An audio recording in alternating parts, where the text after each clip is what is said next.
Chapter 20: A Clean Environment, the Basis of Public Health. Source: Mary-Jane Schneider, Introduction to Public Health, 6th edition. What's the foundation of public health? Clean air, clean water, and safe environments. In this chapter, we explore the relationship between our health and the environment, from lead in water to mercury in fish, and from asbestos in buildings to chemical pollution from factory farms. We'll see how modern society challenges the natural balance we rely on to stay healthy.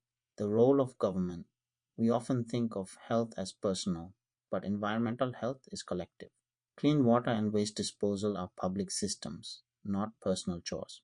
The responsibility to provide these essentials lies with local, state, and federal governments.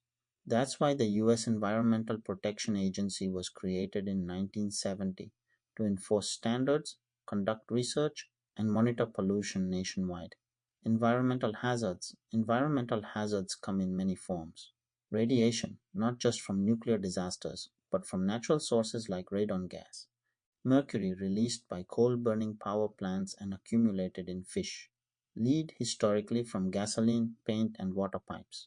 Today, lead poisoning still threatens children in older homes and underserved communities. Arsenic, naturally found in well water in some areas, linked to cancer and other diseases. Asbestos, once a common building material, now a known cause of lung cancer and mesothelioma. Each of these hazards was once poorly understood, and regulation came only after harm was widespread. Chemical pollution and endocrine disruptors. In 1962, Rachel Carson's Silent Spring raised public alarm about pesticides like DDT. That book helped launch the modern environmental movement, but new concerns have emerged like PCBs, BPA, and phthalates. These synthetic chemicals persist in the environment, accumulate in body fat, disrupt hormones. BPA and phthalates are found in plastics, food containers, and personal care products. They mimic or block natural hormones, affecting reproduction, metabolism, and child development. While some agencies say they're safe at low levels, scientists and the Endocrine Society call for more research. Occupational hazards. Workers are often the first to suffer environmental exposures.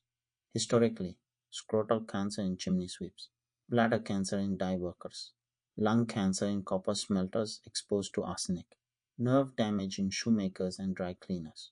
These workers serve as guinea pigs. Their health outcomes reveal dangers before the public ever knows. Factory farms.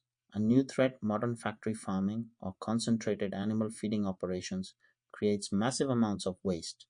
These manure lagoons emit toxic gases. Runoff pollutes drinking water and ecosystems. Nearby residents report headaches, nausea, and respiratory problems. Despite this, enforcement of air and water protections is weak, thanks to lobbying by powerful agricultural industries. Setting safety standards.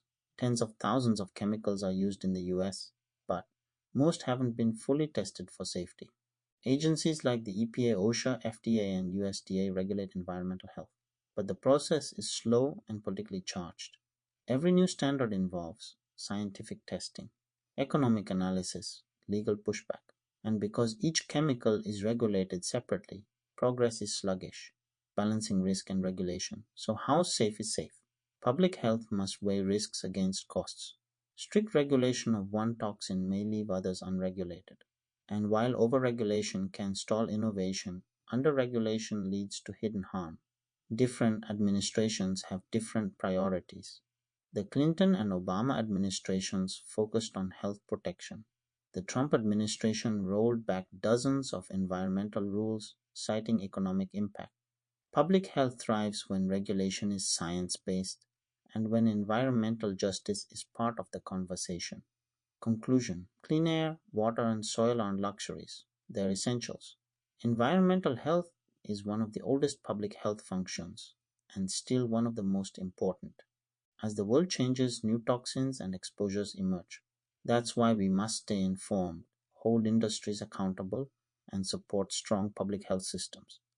Because protecting the environment is protecting ourselves. Call to action.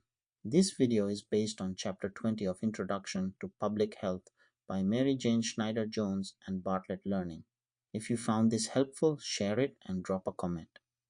Which environmental hazard do you think deserves the most urgent public health action?